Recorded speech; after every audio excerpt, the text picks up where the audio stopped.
Welcome to the Women Talk podcast, where ordinary women share their extraordinary stories. We would love for you to share your story on our podcast. Go to www.womentalk.ca and apply to share your story. And now let's welcome your host, founder, and CEO of Women Talk, Bridget Lessard-DL.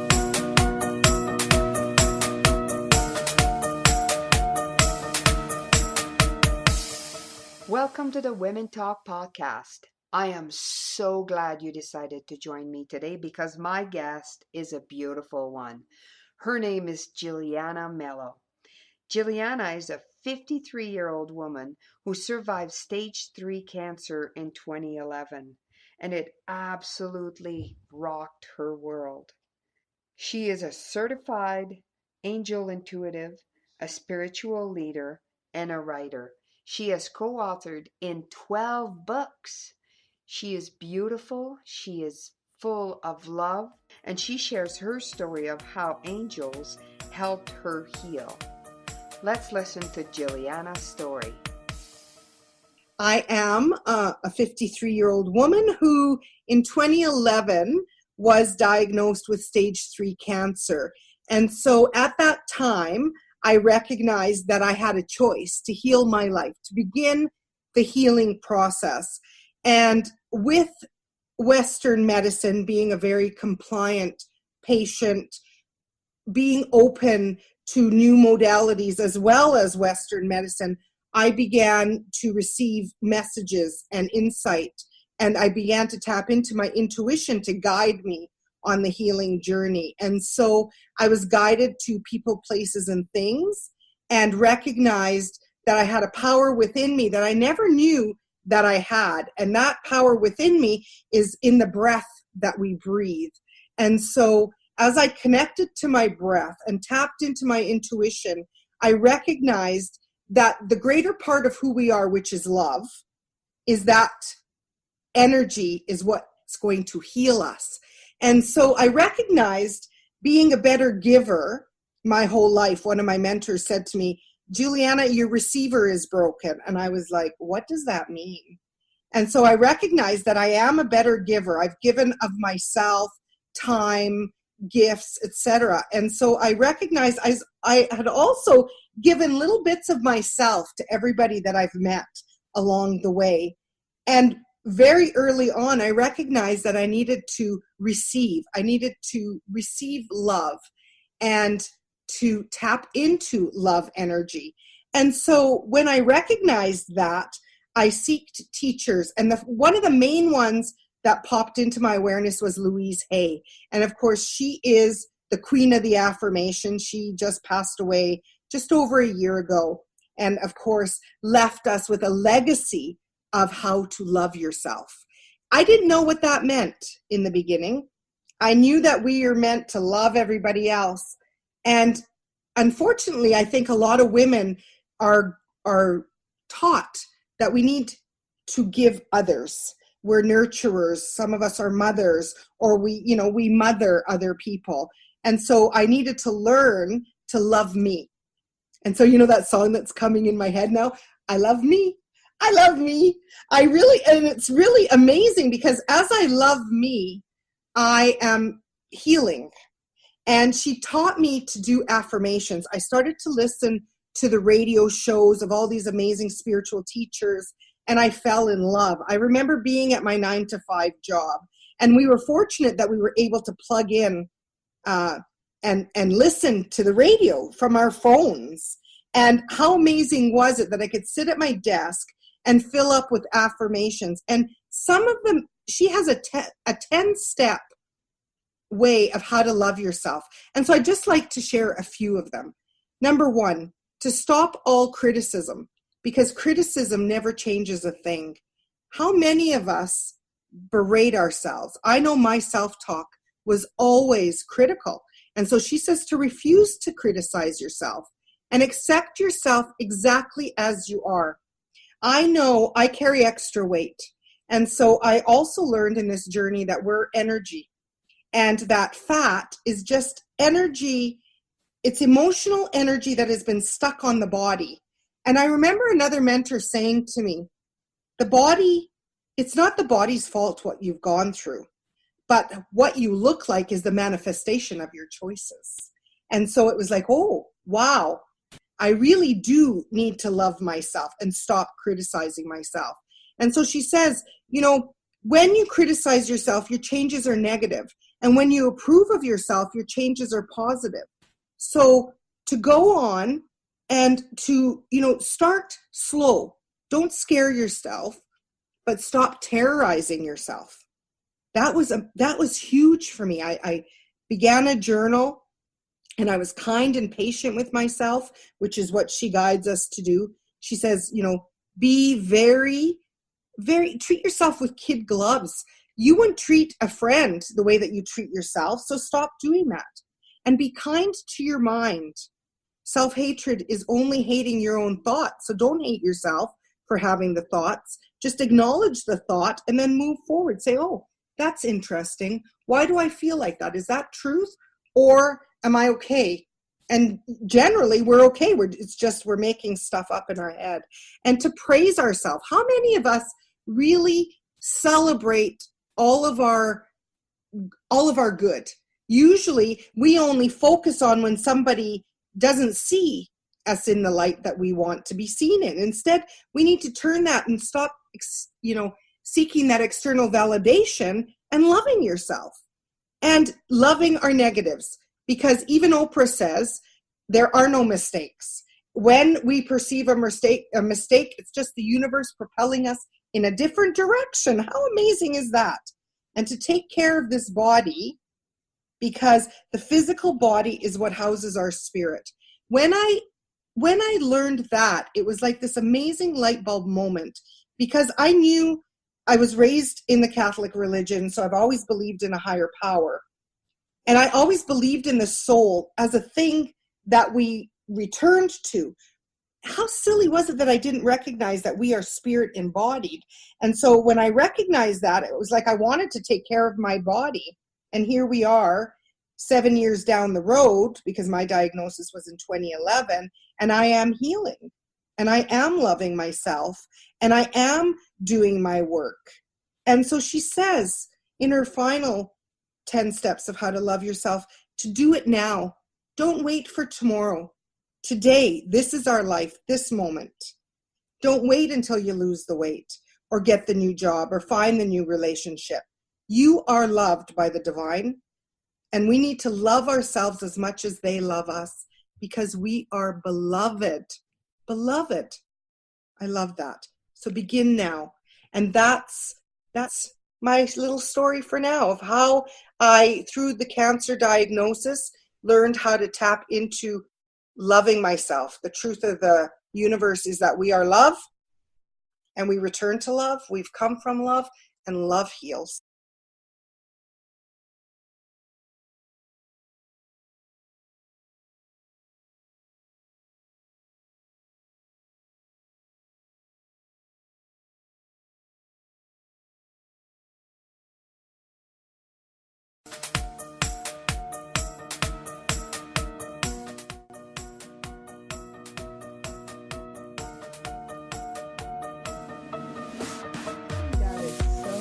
Beautiful.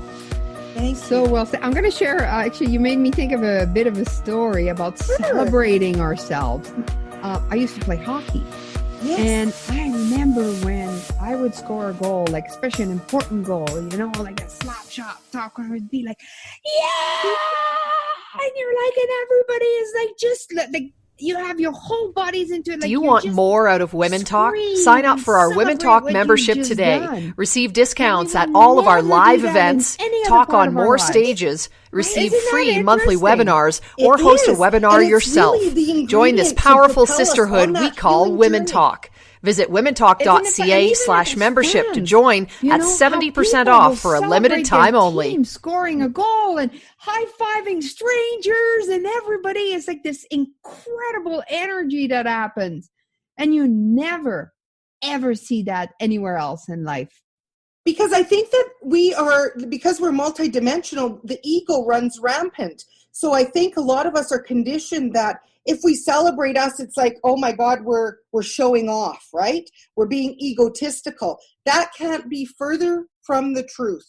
Because, and I'm getting all goosies right now, so I know those are like, angel bumps, that I am being guided, because that is the truth.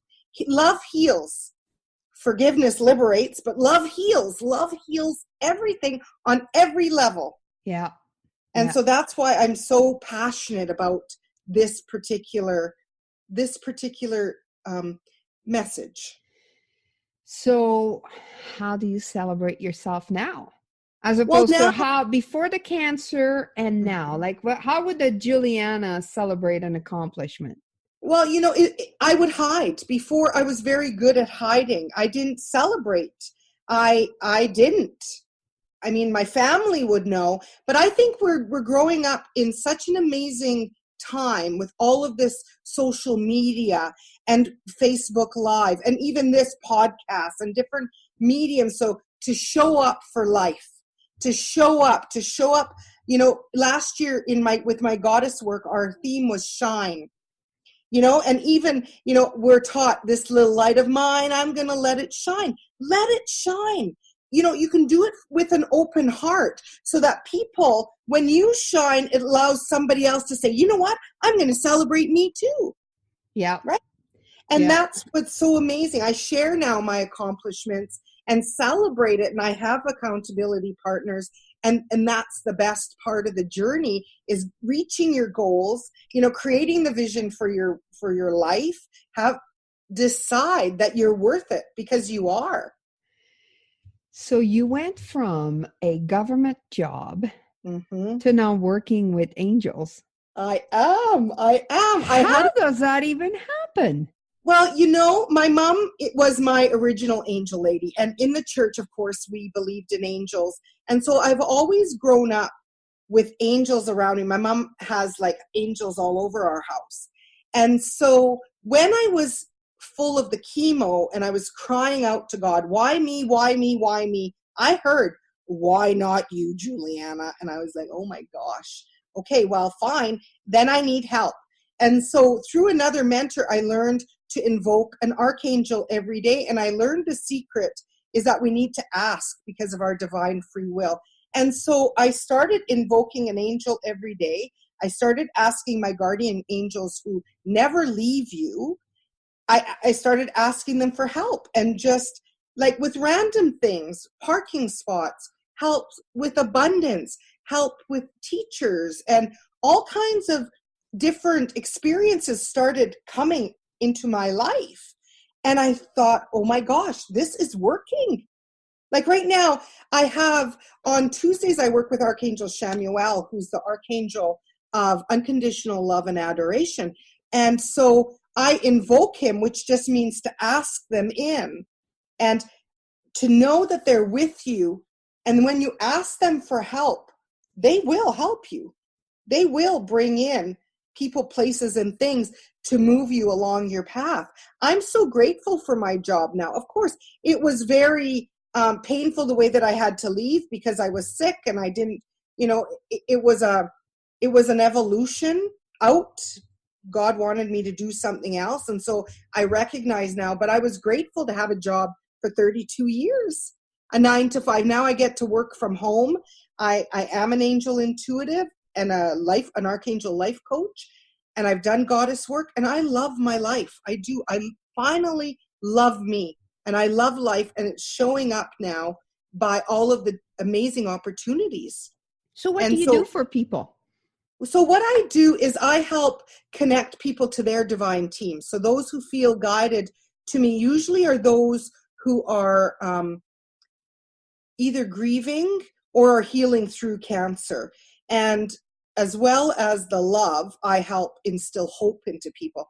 Hope that there is a divine energy that is guiding us. Hope that even with a diagnosis that we can live and love and thrive and not only survive, because we don't want to just survive. Let's face it, you just came back from Mexico. Look at this big, beautiful world that's out there. Look at all the fun. Like, I maybe want to do a zip line like you guys were doing someday. Woo-hoo, Giuliana. Right? So, right? I mean, throw caution to the wind.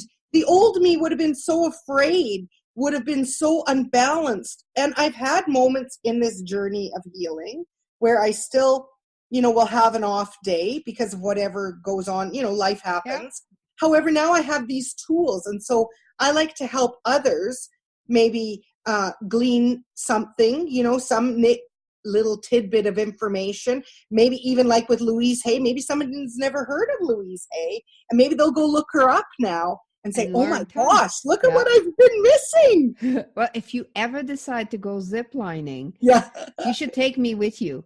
Okay. Because I actually asked my kid one day, if you had to say one thing that I've taught you, one line you would say about me. And my daughter said, if you're scared, do it anyway. Oh, I love that. And you are, because look at you, jumped out of that plane last year. You are an amazing, you are such an inspiration to all of us. Anyway. I'm scared all the time, but I do it anyway. I love that. If you're scared, do it anyway. I love that. I'm going to quote you after because I love that. And I think that's where the incredibleness, I don't know if that's a word, I'm making it a word today, happens, right? It's when you push through that being scared, it's and as soon as you there's that fine line, and as soon as you make it over that, it's like, whoa, right? It's like jumping out, the jumping out of the plane, as you are right by the door and you put your feet on the edge, it's like, oh my God, and then once you're out, it's like, whoa, right? What was I waiting for? That's where my passion comes from now. It was like, I equate it to, I was just like, I don't know, walking through life in black and white. And now I'm living and loving and thriving in color. And that's where, even with this energy of this year, it was like, as soon as New Year's happened, January the 1st, I could feel it. I was excited like I've never been before. I had my focus on loving myself and teaching that. And it's like all of those, all the stars aligned. Because that is the highest power, right? Light, love, and joy. And so I was like, yes, I want a piece of that. So this is what I'm going to do. Teach others how to love themselves. And I love it. Tell me a little bit about these videos, or I don't know if you angel readings or whatever you call them that you do on Facebook. Because I find those every once in a while. I'll see you and I'll stop and watch. Like, I find it interesting. So I have an amazing blessing that I'm in I'm in both editions of 365 Days of Angel Prayers, which is a multi-author compilation with many angel authors. And so I admin a page for one of my mentors, one of my teachers. And because I have 5 prayers, she asked me if I would say the prayers. And so I usually start with an angel prayer because a lot of people have religious trauma. And so I like to show up not from the religious standpoint, but from a standpoint of divinity, of a power greater than us. Angels are transcendent amongst all of the religions. Angels are real, and they are something that we all have been gifted by the Creator in our earth journey. And so when I do my lives, I usually start with an angel prayer. And then because I am an angel card reader, I will intuit the energy of the day and which deck. I have like 30 decks of cards. And so I'll intuit which deck is best to show up with. And then I'll pull a few cards or one card message, and then we'll just see where it goes. Usually the energy of the people that come on, I don't prepare anything. I let spirit guide me and my words. And sometimes it's really amazing. I could have never done this before, but because it's spirit guided, I'm like, it's like channeled. It's channeled. And so angel cards are meant to inspire and motivate and support and direct you and show you that you're loved. Like it's just a tool. And you've come into a little part for me that's been tremendous for me. We were talking about sacred gifts, and one of the gifts, is like I'm a visionary. And before I didn't want to sound pompous, right. Like I get all this image and ideas and stuff. And the creator of Sacred Gifts said to me, "You are a conduit. Those are not Right. your ideas. They are given to you because you are a doer, or Right. you can share them, and once you bring that in the equation, it really frees you.